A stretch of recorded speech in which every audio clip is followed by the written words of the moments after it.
What's up guys, Captain Mike here with ReelReports. Welcome back to the channel. If you're new here, I just took delivery of a brand new boat and I want to share with you guys a tip after years of boat ownership that I learned that allows me to stay better organized, which ultimately yields to selling your boat faster and getting top dollar for your boat. I'm going to share this tip with you guys right now. Here we go.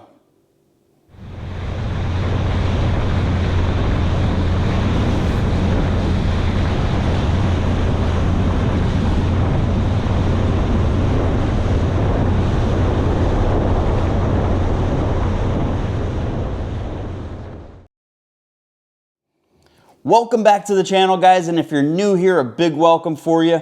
I want to share with you guys a tip that I learned over the years of boat ownership that helped me to stay better organized from day one. This works for new boats, used boats, you know, any kind of material assets, including cars, watches, all that stuff.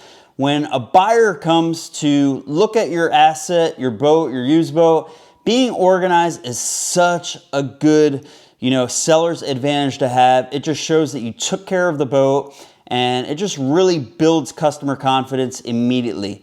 Every boat that I've sold in the past, I've always had a box like this one, a file box with folders inside that has all my receipts inside. It's got any bit of service I've done, any bit of parts that we've done, just everything is in here. So I'm gonna go ahead and open this up here. And in the very top here, you can see that it's got a little storage area that I like to put spare keys, anything that doesn't really fit into the folder, anything that I need immediate access to is nice, goes right in here. And I label these all based on the asset. For example, I have one for my truck, and now I got one for the new boat. And starting this from day one is a big plus for you guys because it gets you a jump start on being organized. So anytime something of a material transaction takes place, it goes in here. So when I go to sell this boat, I just hand this entire box over to the buyer, and when he sees this, he is super impressed. He knows that he was dealing with somebody that not only took great care of the boat, but was very detailed and pretty meticulous with their boat. So looking at the folders here, my first folder, no particular order here, I have my trailer in here. So I have my bill of sale as well as my registration, everything right there. My next folder is service. While I haven't done service yet, I'll be populating this very soon. I do have an invoice here from Preferred Marine who did all our motor work, did all our plumbing, everything detailed on that invoice. When I go to sell the boat, if I go to sell the boat, the customer, the buyer can see exactly what I had done, how much it was. So my asking price, might not be so far-fetched. When they see these particular numbers, it helps build that confidence that, hey, you put a lot of money into this. This is why you're asking this price. And it's just good all around. In my next one, I have my title. In my title, I have certificate of origin. I have no lien on this boat, so I do have my actual title here, my paper title. We have a bill of sale and all that stuff. And again, these are just my folders. You guys can make folders how you want. I use a label maker to title all these, just some basic folders here.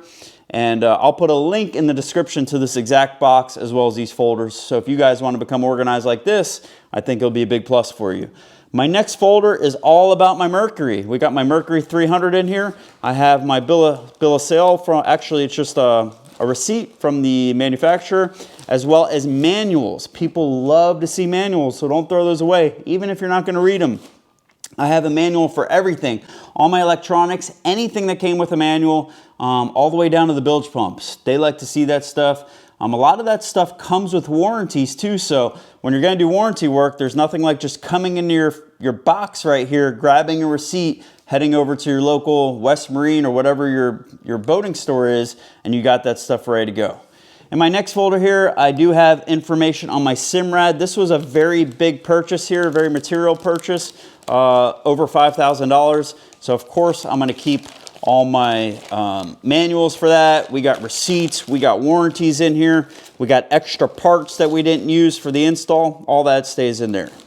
Going to my next one, I just got small receipts. In this receipts folder, usually anything less than $1,000. Yeah, $1,000 is a small receipt when it comes to boating. For example, I got this one here from New Wire Marine. They did our switch panel, so I have a receipt right there. That could have potentially been a folder on its own, but Generally just receipts of stuff that I bought along the way. We got one here from the bracket that we ordered from Stainless Marine over there. All the receipts here. If the new buyer or myself needs to look at something, pull a receipt, they're all gonna be right there, easy to find. Next folder, again, I got manuals here that didn't really deserve their own folder, so I just shove a bunch of manuals in here. We got our handheld VHF, we got our trim tabs, so it's pretty nice they're all in that location. And then I just got a folder, again, for my maintenance, kind of redundant to my service. As we go forward, it is recommended that I keep a log of all the maintenance that we do. For example, we have a 20-hour service coming in. I actually like to go as far as keeping track of all the gas that I put in the boat. So that's my tip for today, guys. Stay organized. If you're getting in and out of boats like I do, generally every 5 years, this is super nice. Even if you decide to keep your boat for a lifetime, it's always nice just to have all the records. And there's nothing like going to buy a boat or some kind of material asset, whether it's a car or something, and the seller is so organized like this that everything is in one place. You just hand this box over, and you guys can see here when I sold my last boat at 25 Competition, I had the same exact box. My boat prior to that was an egret. I just think it's a great tip. I picked it up along the way. I'm happy to pass it on to you guys. Comment below. I want to know if you do something like this, or are you even more meticulous than I am? Do you keep even more detailed records? Is your box going to need to be bigger than this? So I hope you guys enjoyed this tip. My name's Captain Mike. This is ReelReports. Everybody have a great day, tight lines, and great fishing.